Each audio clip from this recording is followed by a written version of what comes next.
campo biomagnético. Eu não procuro ter as melhores sensações, os melhores sentimentos. O que eu vou fazendo com esse meu campo biomagnético? Eu vou reduzindo. E quando ele reduz, ele perturba todos os demais órgãos. E aí começam as patologias. E aí começam as disfunções fisiológicas. Beleza? Então, ó, a energia, ela de uma forma bem abrangente. Agora, isso que nós conversamos, meus irmãos, são os processos que acontecem em termos científicos, trazendo para a nossa linguagem. Agora, vamos tentar trazer isso além da nossa linguagem aqui, nada muito técnico, mas para a nossa linguagem do nosso canal, Ervas, Ciência e Umbanda. Então vamos falar das plantas. Eu falei disso tudo, de energia, de comer, de chakra, de energia, que existe o campo energético lá da Terra, de que impacta no nosso campo energético, de como é gerado esse campo energético que é aqui no nosso coração, que eu tenho um processo que desencadeia. Falei dessas coisas todas. Mas vamos lá. Nós falamos de organismos seres humanos. As plantas são seres vivos também, meus irmãos. Tudo bem que para que eu tenha uma energia saudável, um campo bioenergético saudável, a minha mente é um processo que auxilia. 90%, concordo. Para nós vivermos em perfeita retilinidade emocional, é impossível. Porque a gente vive num mundo dual que estados emocionais, conforme os budistas falam, os 7 estados emocionais em que nós variamos como uma senoide durante um dia, né, que são os 7 estados emocionais da humanidade, esses estados emocionais é que fazem as perturbações dos nossos chakras, que afetam o nosso campo bioenergético e nos fazem ter doenças. As plantas possuem o seu campo bioenergético também, por sua vez, por serem seres vivos. Como são seres vivos, possuem seu campo biomagnético.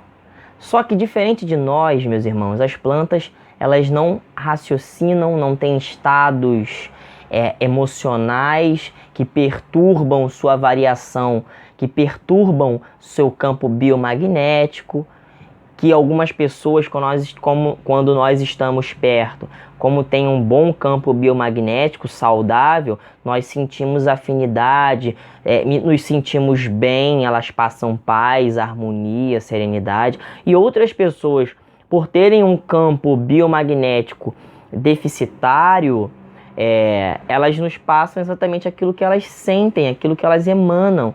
Muitas das vezes a gente se sente pesado, um pouco incomodado na presença de algumas pessoas que têm esse campo biomagnético doente, precisando de reparo. As plantas não têm essa variação. O alecrim, se nós dizemos que o alecrim tem um processo de clarear pensamentos, de clarear a memória, de auxiliar no processo de memória, o alecrim, isso energeticamente, né, de ser o clareador da nossa mente, o alecrim ele vai ter essa estrutura energética porque todos os componentes materiais do alecrim, no seu código genético, que vai dar a morfologia, o fenótipo do alecrim, o que ele é, aquelas folhinhas, todas coriáceazinhas, bonitinhas, no subarbusto, aquela coisa toda que a gente consegue identificar, porque o alecrim a gente conhece.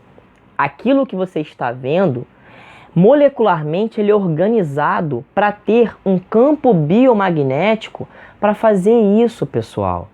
Então, se o alecrim ele clareia pensamento, é porque ele tem as células arrumadas no tecido, que tem uma voltagem específica, que tem uma organização e uma geometria perfeita para gerar um impacto energético para aquilo que nós precisamos, aquilo que nós estamos falando.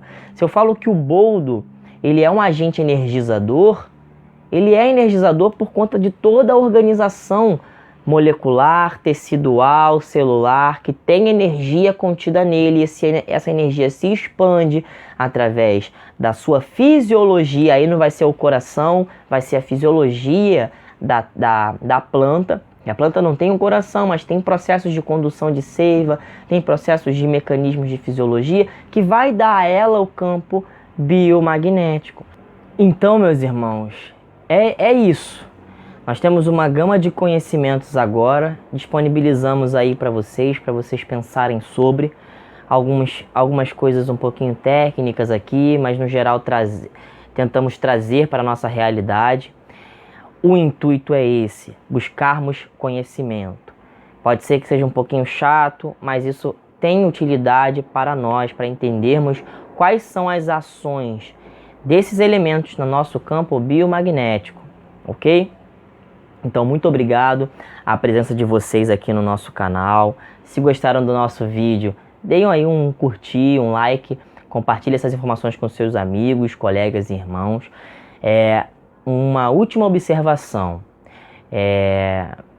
Esse conteúdo é importante para que nós abramos a nossa visão para a ciência dentro da Umbanda.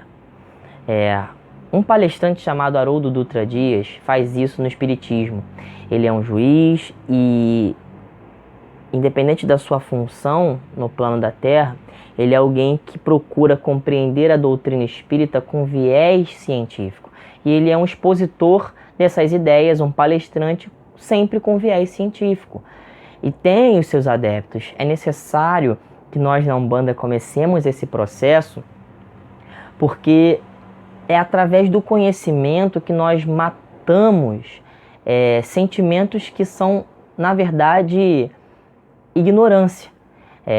Ainda temos a vaidade muito enraizada, o egocentrismo, por uma questão mediúnica que, na verdade, não deveria existir. Se tivéssemos um pouquinho de conhecimento.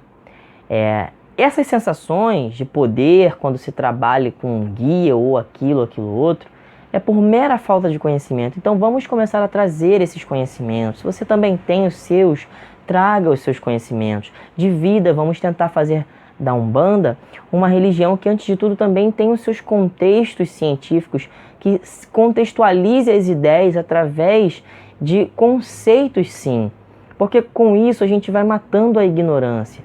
Quando a gente mata a ignorância, a gente não tem espaço para atrapalhar o trabalho já tão suado dos nossos guias com os nossos sentimentos pequenininhos, que são compreensíveis por sermos quem somos, mas são sentimentos que atrapalham.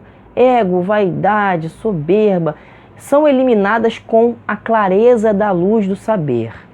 Meus irmãos, muita paz, muita luz e muito axé. Que Ogum no dia de hoje nos abençoe e nos abra o caminho. Muita paz.